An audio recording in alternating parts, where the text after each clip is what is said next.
Hello everybody and welcome to this new video on Freecad, and in this video we are going to see how to create shapes when we work with the part workbench. So we are going to see how you can start with this type of shapes when you use the part workbench.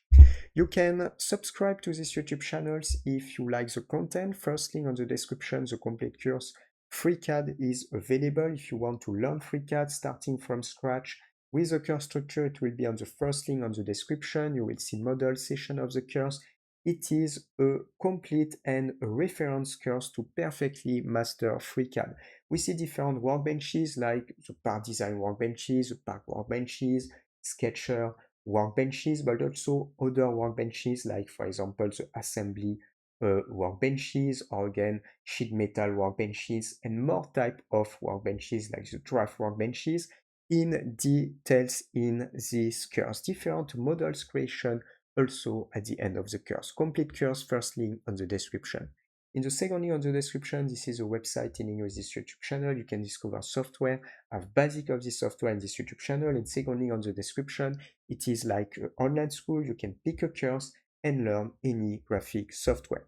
So let's start with this part workbench. So when you start with a part workbench, here you can click on this area. So the part design workbench is a part workbench that we use, is a workbench that we use by default, that we will use the most of the time, and where we focus essentially on sketches and some features. Here we can switch to the part workbench. At the beginning, you have the feeling that maybe with this part workbench you cannot do a lot of things, but finally you can have different type of approach. The first approach is to create different primitive shapes here, and you can move the shapes together. You can create also some Boolean operation to create some add or subtraction between the different shapes. But from this workbench, you can also create surfaces, because you have these tools. You can create faces from wire. You can also create surfaces. You can also create sketch. So it means it's possible in this part workbench to create sketch and to extrude this sketch, to revolve this sketch, to also use loft this sketch or sweep this sketch. So it is an interesting workbench as well. To create a primitive shapes, you can click here. The first primitive shape is the cube. So when I click on the cube, automatically my cube will appear in this direction. One more time, I have the navigation. I can zoom in, zoom out like this. And to edit the size of the cube, we have some properties. You need to click on your shapes here. And you have the view property and the data property. And you just need to go in the data property and you have the box here. And you can define the length. For example, if I want to have 80, I can define 80, but if I want 120, I can type 120. If for the wide I want 100, I can type 100. So here you can just type the value that you want. Let's type 160, let's type 120, and let's type maybe 100 millimeter. So here you can define the size for your box. Now you have the placement here. So where is located your element? And you can also continue. You have two type of approach. The first approach will be to edit. Here you can change the position here. So it means if, for example, I type 40, I can move from 40 millimeter on the x-axis. If I want to come back to 0, I can move to 0. If I want to create a rotation, like 45 degrees, I can turn 45 degrees, because on the z-axis I have once here, but if I apply once on this area and once here, I will move 45 degrees on all the axes. But if I type the reference 0 or 0, I can also move only on the x-axis. So here will depend of your reference, just like this. I will come back to 0, 0, and 1, just like that. The second approach, and I think it's more convenient, it is to go in the three dotted point in the placement features, and here definitely it will be pretty better. Because if you create a rotation here, you have the same type of parameters, and you can also create some rotation here, moving the value of 1. And if, for example, you want, you can dragging and moving, just moving the scroll wheel just like this, or you can move on the y-axis, or you can move on the z-axis as well, just like that here. And I'm going to show you after. So you can move your element here. So this is the first type of element that we can create. To delete an object, you can just click on the object and press delete. You can also create something like a cylinder. The cylinder will appear here. And when I click on the cylinder, I will have some option in the data property, like for example, the radius. I can change the radius. I can change here the height of the cylinder. And I can also open my cylinder with the angle just like that. And if you just continue, you can even tap a first angle and a second angle if you want to move little bit. I will come back to 360 degrees, 0 and 0 degrees, and we can create a cylinder like this. Let's delete this cylinder. You can also create something like a sphere, and this sphere you can go on the properties. You can just work with a radius, like for example I can work with 20 millimeter radius. You can also enter an angle, for example to have something flat on the top or something flat on the bottom, just like this. And if I enter this value, as you can see, you can have something flat here and something flat here as well. If you don't want that, you need to come back with 90 degrees here and 90 degrees here, minus and 90 degrees. You can also open your sphere one more times with a value in degrees. So this is how to create a sphere. I will click on the sphere, I will press delete. You can also create a cone. This is the same principle. You just click on the cone. What you can do, you can define a first and a second radius. So for example, I can define 12. Here I can define 10, and I will obtain this render. But I can also put 20 maybe here, and this other one I can adjust. You can define the 8 also of your element just like this. So you can define some values and you can obtain this render. One more time, you can open your shape with any type of value.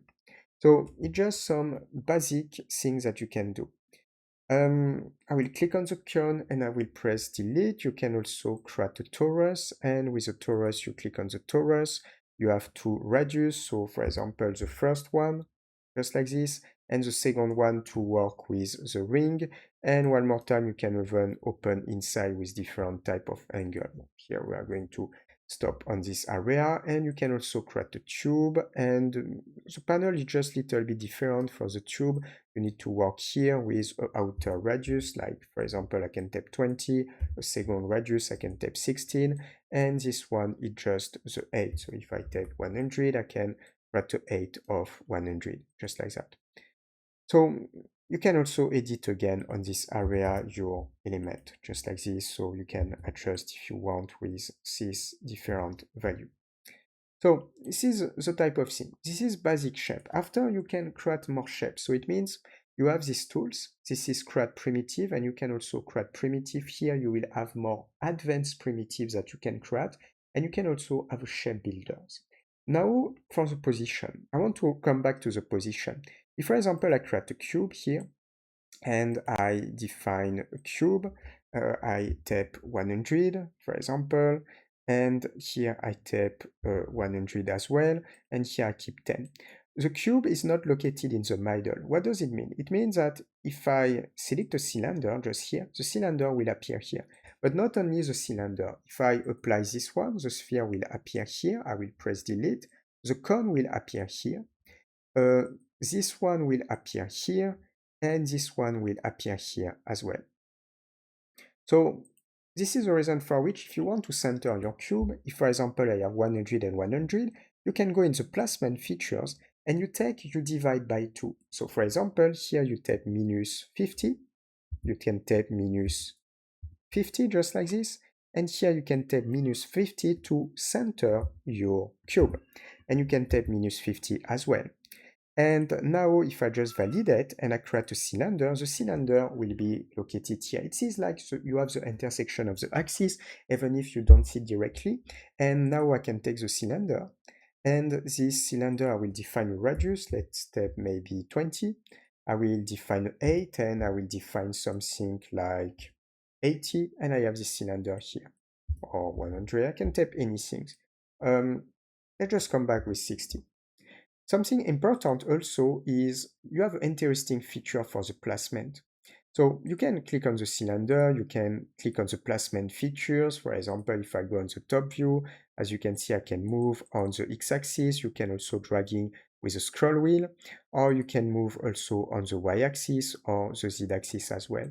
But something that you can do also to make something fast, you can click on the cylinder, right click, and you can use transform. So right click, transform. Or you can also go on edit and you will be able to use transform as well.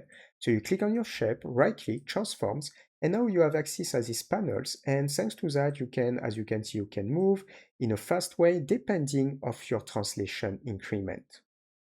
What does it mean? It means that if I select my cylinder, right click transform, I go on the top view. For example, if I define an increment of 100 and I move here, I will move every 100 millimeters, just like this, as you can see.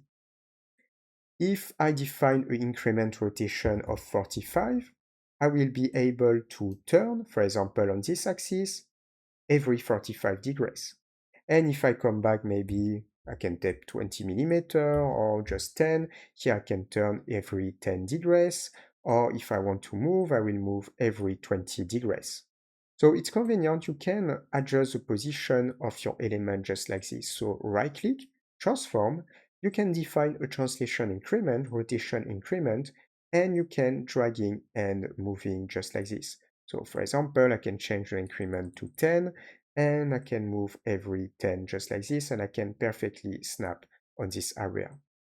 So this is the type of things that you can do also for the placement, as you can see.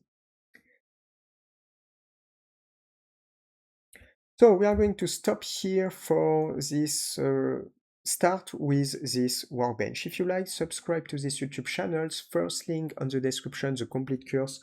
Freecad is available. If you want to learn Freecad starting from scratch with a course structure, it will be on the first link on the description. You will see models, session of the course. It is a reference course, a lot of hours, very big course about Freecad to perfectly master Freecad for 3D modeling as well for CAD software, different models creation at the end of the training course also. In the second link on the description, this is a website in with this YouTube channel. You can discover software, have basics of this software in these YouTube channels. And in the second link on the description, it is like online school, so it means you can pick a course and you can learn any graphic software. For the next video on these channels, see you. Ciao, ciao.